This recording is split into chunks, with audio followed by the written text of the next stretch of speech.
প্রিয় শিক্ষার্থী, স্টাডি ল্যাবের আরো একটি পর্বে তোমাদেরকে স্বাগতম। স্টাডি ল্যাবের আজকের পর্বে আমরা আবারও তোমাদের সামনে হাজির হয়েছি রিপোর্ট রাইটিং নিয়ে। তোমাদের অনেকের মধ্যে অনেক কোয়েরি আছে রিপোর্ট রাইটিং সম্পর্কে, অনেক প্রশ্ন আছে, তার বিস্তারিত উত্তর দেওয়ার জন্য আজকে আমরা আরেকটা রিপোর্ট রাইটিং দেখব। এবং আমরা গত ক্লাসেও রিপোর্ট রাইটিং এর যে ফরম্যাট আছে, যে থিওরি আছে, সেই থিওরিগুলো বা সেই ফরম্যাটগুলো আলোচনা করেছিলাম। আজকের ক্লাসেও আমরা তোমাদেরকে আরেকটু ভালোভাবে রিপোর্ট রাইটিংটা বোঝানোর জন্য আমরা আরো একটা রিপোর্ট রাইটিং নিয়ে এসেছি, যাতে তোমরা বুঝতে পারো যে রিপোর্ট রাইটিং গুলার কোন কোন জায়গাতে টেকনিক্যাল চেঞ্জ হবে, টেকনিক্যাল ভাষাগুলো কেমন হবে। তাই কথা না বাড়িয়ে চলো সরাসরি আমরা ক্লাসে চলে যাই। প্রিয় শিক্ষার্থী, গত ক্লাসে তোমাদেরকে বলেছিলাম রিপোর্ট রাইটিং এর ক্ষেত্রে 4W এবং একটা H থিওরি আছে, এটা আমাদের ফলো করতে হয়। অর্থাৎ হোয়াট, এই চারটা W হচ্ছে হোয়াট, হোয়েন, হোয়ার, হোয়াই। অর্থাৎ কি হয়েছে, কখন হয়েছে, কোথায় হয়েছে, কেন হয়েছে। এবং একটা H, এটা হচ্ছে হাউ, এবং কিভাবে ঘটেছে। এটা ঘটনা, কি ঘটনা ঘটেছে, কোথায় ঘটেছে, কেন ঘটেছে, কিভাবে ঘটেছে এখন, এবং কখন ঘটেছে। এই 5টা প্রশ্নের উত্তর কিন্তু আমার রিপোর্ট রাইটিং এ থাকতে হবে। আমরা গত ক্লাসেই বলেছি, আমরা এই ক্লাসে আরেকটা সামারি, আরেকটা থিওরি দেখার পূর্বে, অর্থাৎ আমরা আরেকটা রিপোর্ট রাইটিং দেখার পূর্বে, এই ক্লাসে আমরা আরেকটি রিপোর্ট রাইটিং দেখার পূর্বে আমরা থিওরিটা আরেকটু মনে করে নিচ্ছি যে আমার রিপোর্টে 4W এবং একটা H থাকবে। এই থিওরিটা আমার রিপোর্টে কাজ করবে। আমরা শুরুতেই বলেছিলাম রিপোর্ট রাইটিং এর শুরুতে, একদম শুরুতে কিন্তু একটা হেডলাইন বসবে, এবং আমরা যে হেডলাইনটা লিখবো, হেডলাইন শব্দটা লেখার সময় কিন্তু আমি খাতার মধ্যে হেডলাইন কথাটা লিখবো না। আমরা খাতার মধ্যে হেডলাইন কথাটা লিখবো না, না লিখে আমরা একটা হেডলাইন লিখে ফেলবো। এবং আমরা এটাও বলেছিলাম যে হেডলাইনটা লেখা হয়, সেই হেডলাইনটা মূলত ফ্রেজে লেখা হয়। হেডলাইন কিন্তু কখনো ক্লজে লেখা হয় না। ফ্রেজ কি? ফ্রেজ হচ্ছে যেখানে একগুচ্ছ শব্দ থাকবে, কিন্তু পার্টিকুলারলি কোনো সাবজেক্ট প্লাস ভার্ব থাকবে না। এবং আমরা আরো আরো একটি কথা বলেছিলাম যে রিপোর্টের ক্ষেত্রে আমি নিজে যা মনে করি সেটা কিন্তু লেখা যাবে না। সাবজেক্টিভ বা আমার ব্যক্তিগত মতামত কিন্তু সে জায়গাতে আসবে না। সেই জায়গাতে অবজেক্টিভিটি বা অবজেক্টিভ দিক থেকে লিখতে হবে। মানে এই বিষয়টার সাথে আমি ইনভলভ না, আমি জাস্ট রিপোর্ট করতেছি, এরকম জিনিস বোঝাতে হবে। প্রিয় শিক্ষার্থীবৃন্দ, তোমাদের সামনে আজকে যে রিপোর্ট রাইটিং নিয়ে আমরা হাজির হয়েছি, এই প্রশ্নটি দিনাজপুর বোর্ড, কুমিল্লা বোর্ড এবং চট্টগ্রাম বোর্ড, 3টা বোর্ডে এসেছিল। এবং প্রশ্নটি হচ্ছে, সাপোজ ইউ আর রিপোর্টার, মনে করো তুমি একজন reporter of A daily news paper, একটা দৈনিক পত্রিকার। ইউ হ্যাভ উইটনেস, তুমি প্রত্যক্ষ করেছো, এ ম্যাসিভ ফায়ার, একটা ভয়াবহ অগ্নিকাণ্ড বা আগুন, ইন এ গার্মেন্ট ফ্যাক্টরি, একটা গার্মেন্টস ফ্যাক্টরিতে। Write a report of about 120 words on it, এবং এর উপরে 120 ওয়ার্ডের একটা রিপোর্ট লিখতে বলছে, এবং সেই ক্ষেত্রে তোমাকে একটা টাইটেলও যোগ করতে বলছে, এবং বলছে give a title to your report, এবং তোমার রিপোর্টের একটা টাইটেল লিখতে।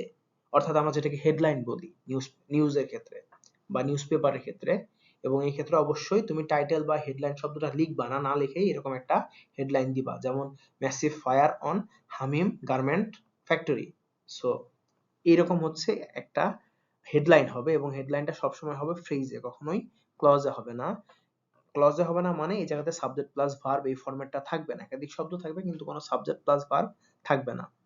আর এই হেডলাইনটা মূলত একজন শিক্ষার্থীর মুখস্থ করা দরকার নেই, সে চাইলে প্রশ্ন থেকে হেডলাইনটা নিয়ে নিতে পারে। প্রশ্ন থেকে কিভাবে হেডলাইন সিলেক্ট করতে হয় আমরা গত ক্লাসেও দেখেছিলাম এবং আজকেও দেখব। কিসের উপর রিপোর্ট লিখতে বলছে? ম্যাসিভ ফায়ার অন, কোথায়? কোন একটা গার্মেন্টস ফ্যাক্টরিতে। এই জায়গাতে একটা গার্মেন্টস ফ্যাক্টরির নাম নিছে, হামিম গ্রুপ হইতে পারে, নিট হইতে পারে, আশা গার্মেন্টস হইতে পারে, যে কোনো কিছু হইতে পারে। ওকে, এবং তারপরে এই গার্মেন্টস ফ্যাক্টরিটাতে আগুন ধরছে।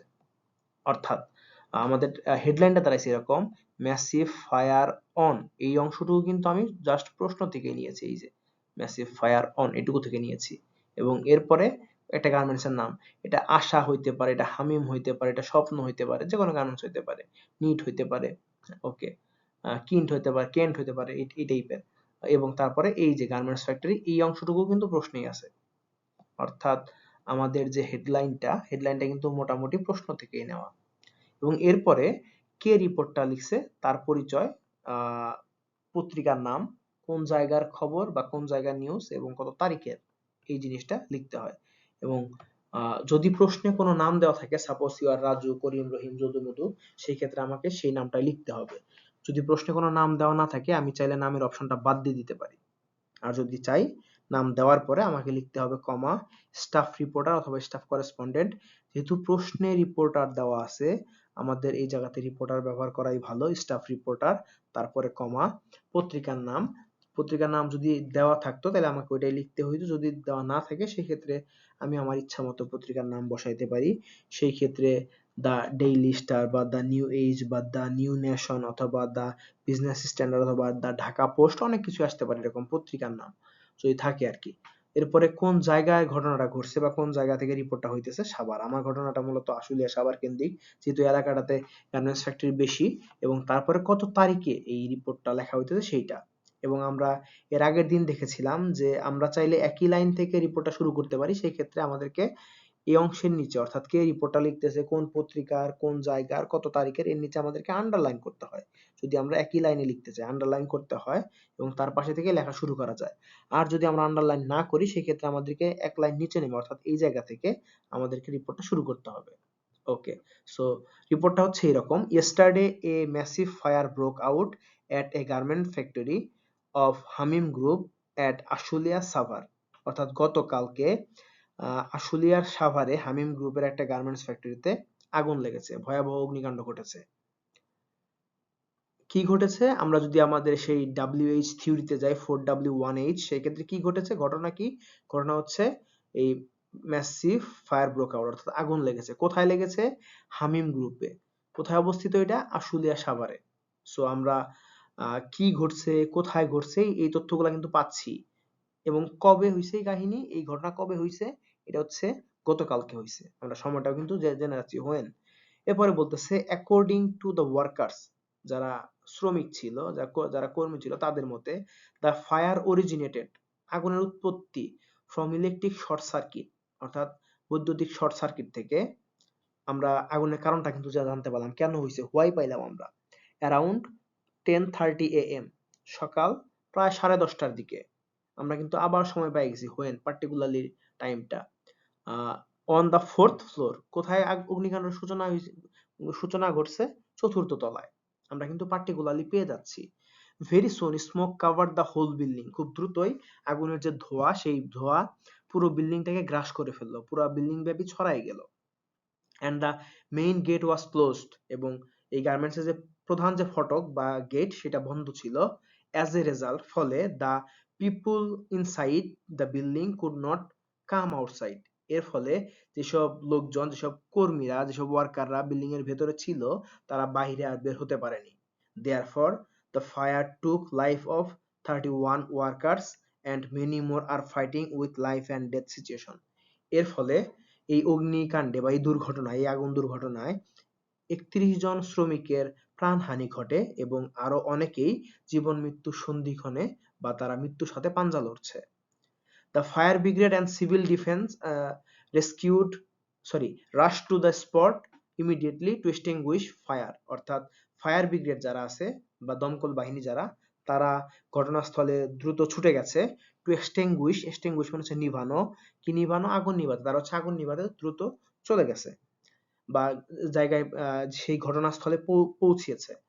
এই ইউনিট অফ ইন্ডাস্ট্রিয়াল পুলিশ, অর্থাৎ পুলিশের যে বিশেষায়িত ইউনিট আছে ইন্ডাস্ট্রিয়াল পুলিশ, তারা রিস্ট দেয়ার, তারা সেখানে পৌঁছাইছে, ঘটনাস্থলে পৌঁছাইছে। টু রেস্কিউ দ্য পিপল, লোকজনকে উদ্ধার করার জন্য। Local people joined the rescue operation simultaneously, কারো কাছে যদি কঠিন লাগে বানানটা, উইলিংলি, এবং স্থানীয় যে লোকজন তারা এই উদ্ধার অভিযানে অংশগ্রহণ করেছে স্বতঃস্ফূর্তভাবে, স্পন্টেনাসলি অথবা উইলিংলি বা ইচ্ছুকভাবে, নিজে থেকে। After almost 3 hours, প্রায় 3 ঘন্টা পরে, the fire brigade and civil defense along with locals succeeded in extinguishing fire, অর্থাৎ প্রায় 3 ঘন্টা চেষ্টার পর ফায়ার ব্রিগেড অর্থাৎ দমকল বাহিনী স্থানীয়দের সহায়তায় আগুন নিভাতে সক্ষম হয়। The injured workers were admitted into different hospitals and clinics of the city, অর্থাৎ যারা আহত শ্রমিক আছে তাদেরকে শহরের বিভিন্ন হাসপাতাল এবং ক্লিনিকে ভর্তি করা হয়েছে। এরপরে বলা হয়েছে the minister of home affairs, অর্থাৎ স্বরাষ্ট্র বিষয়ক মন্ত্রী, ভিজিটেড দ্য স্পট, এই ঘটনাস্থল পরিদর্শন করেছেন, অ্যান্ড অ্যানাউন্সড, এবং ঘোষণা করেছেন 50,000 টাকা for family members of dead workers, অর্থাৎ যে সদস্যরা মারা গেছে, যেসব শ্রমিকরা মারা গেছে তাদের পরিবারের জন্য 50,000 টাকা ঘোষণা করেছে, এবং 20,000 টাকা ফর ইনজুর্ড ওয়ার্কার্স, এবং যারা আহত শ্রমিক আছে তাদের জন্য 20,000 টাকা সরকার ঘোষণা করেছে, অর্থাৎ সরকারের পক্ষ থেকে এই টাকাটা তাদেরকে সহায়তা দেওয়া হবে। এই ক্ষেত্রে কিন্তু কোনো জায়গায় বলা নাই আই উইটনেসড বা আমি দেখেছি, I saw, I think, I believe, এরকম কিন্তু বলা নাই। অর্থাৎ রিপোর্ট রাইটিং এর ক্ষেত্রে আমি কি দেখছি, আমি কি ফিল করি, আমি কি জানি, আমার সেন্সটা বা আমার ফিলিংসটা এই জায়গাতে আনা যাবে না, এবং এটাই হচ্ছে অবজেক্টিভিটি। সাবজেক্টিভ অর্থাৎ আমার চিন্তা ভাবনা, আই, উই, এই জিনিসগুলা রিপোর্ট রাইটিং এ আনা যায় না। এবং অনেকের এরকম প্রশ্ন আছে রিপোর্ট রাইটিং এর ক্ষেত্রে আসলে প্যারা করা যায় কিনা। রিপোর্ট রাইটিং এর ক্ষেত্রে প্যারা করা যায় না এমন না, রিপোর্ট রাইটিং এর ক্ষেত্রে প্যারা করা যায়, তবে 3টার উপরে প্যারা হবে না।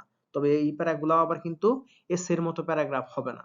আমরা একদম শুরুতে বলতে পারি এই ঘটনাটা ঘটছে, তারপরে আমরা বলতে পারতাম এই অ্যাকর্ডিং টু ওয়ার্কার্স এটুকু নিজে আনতে পারতাম, এবং লাস্টে দ্য মিনিস্টার, অর্থাৎ আমরা যদি এই জায়গাতে প্যারা করতাম, আমরা প্যারা করলে আহ এরকম ভাবে লিখতে পারতাম, yesterday a massive fire broke out at garments factory of Hamim Group at Ashulia Shavar। এই জায়গা থেকে একটা প্যারা নামাইতে পারতাম, অথবা আরেকটা ভালো হয় একটা লাইন লিখে যদি আমি প্যারা করি, according to the workers the fire originated from electric short circuit around 10:30 am on the 4th floor। এই জায়গার পরে আমি একটা প্যারা করতে পারি, এবং একদম শেষে এই দা মিনিস্টার অফ হোম অ্যাফেয়ার্স এটা আর একটা প্যারা করা যায়। সো আমরা একদম শুরুতে যদি এইভাবে লিখতে চাই, প্যারা করে লিখতে চাই, সেক্ষেত্রে একদম শুরুতে কি ঘটনা ঘটছে, কোথায় ঘটছে আমাকে সারমর্ম বলে দিতে হবে, ভেতরে ডিটেইল আসবে, এবং ফাইনালি একটা কনক্লুশন না, একদম শেষে আমি কি বলে শেষ করতেছি, বা ঘটনা একদম প্রান্তে কি হয়েছে, যেমন অ্যাক্সিডেন্ট হইলে এটা কেস ফাইল করা হয়েছে, এরকম দুর্ঘটনা হইলে তাদেরকে এত টাকা ভর্তুকি দেওয়া হবে, এরকম বলে শেষ করা যায়। তবে একদম কনক্লুশনের মতো না, একদম লাস্টে কোনো একটা ঘটনা বা সরকার একটা সিদ্ধান্ত গ্রহণ করছে বা একটা পদক্ষেপ গ্রহণ করা হইতেছে, এরকম কোনো কিছু বলে আলাদা একটা প্যারা করে শেষ করা যায়।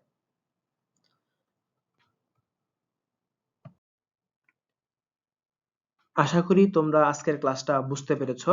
তোমাদের যদি বুঝতে সমস্যা হয় তোমরা আমাদেরকে জানাতে পারো কমেন্টস এর মাধ্যমে, এবং তোমরা আরেকটা কাজ করতে পারো, তোমাদের যে জায়গাতে বুঝতে সমস্যা হচ্ছে তোমরা সেই জায়গাটা আবার রিপিট করে দেখতে পারো। এটা হচ্ছে একটা অ্যাডভান্টেজ অনলাইন ক্লাসগুলোর, যা ট্রেডিশনাল ক্লাসরুম থেকে একটু ভিন্ন। ট্রেডিশনাল ক্লাসরুমে একজন টিচার একবার লেকচার দিয়ে চলে যাওয়ার পরে সেই বিষয়টাতে ব্যাক যাওয়ার আসলে সুযোগ থাকে না, বা রিভাইন্ড করে দেখার সুযোগ থাকে না, যে এটা আসলে অনলাইন ক্লাসগুলোতে হয়। এবং এই ক্লাসগুলো যেহেতু সবার জন্য ফ্রি, আমরা চাই, বা আমার স্টাডি ল্যাব কমিউনিটি যারা আছে বা আমার যে টিম আছে, আমরা আসলে শিক্ষাকে সবার ঘরে ঘরে ছড়িয়ে দিতে চাই, এবং আমরা একটা বিপ্লবে বিশ্বাস করি। এটা হচ্ছে হোয়াইট রেভলিউশন। হোয়াইট রেভলিউশন জিনিসটা কি? এটা হচ্ছে মূলত রক্তহীন বিপ্লব, যেটা হচ্ছে আমাদের ইন্টেলেকচুয়াল যে রেভলিউশন সেইটা, বুদ্ধিভিত্তিক বা জ্ঞানের মাধ্যমে যেটা হবে। অর্থাৎ এর জন্য আমাদেরকে জ্ঞান অর্জন করতে হবে, এবং আমাদেরকে আহ দেশ এবং জাতির জন্য অবশ্যই কাজ করতে হবে, আমাদের দেশকে ভালো একটা জায়গায় রিপ্রেজেন্ট করতে হবে। এজন্য স্টাডি ল্যাব এবং স্টাডি ল্যাবের যে টিম মেম্বার আছে তারা কাজ করে যাচ্ছে। এতক্ষণ আমাদের সাথে থাকার জন্য অবশ্যই ধন্যবাদ, এবং আমরা চাই যে তোমাদের প্রস্তুতি স্টাডি ল্যাবের সাথেই গড়ে উঠুক, এবং আশা করি তোমরা আমাদের ক্লাসগুলো আরো বেশি বেশি দেখবে, এবং তোমাদের যারা ফ্রেন্ড সার্কেল আছে তাদের সাথে শেয়ার করবে, আমাদেরকে ফলো এবং সাবস্ক্রাইব করে আমাদের পাশে থাকবে। আল্লাহ হাফেজ।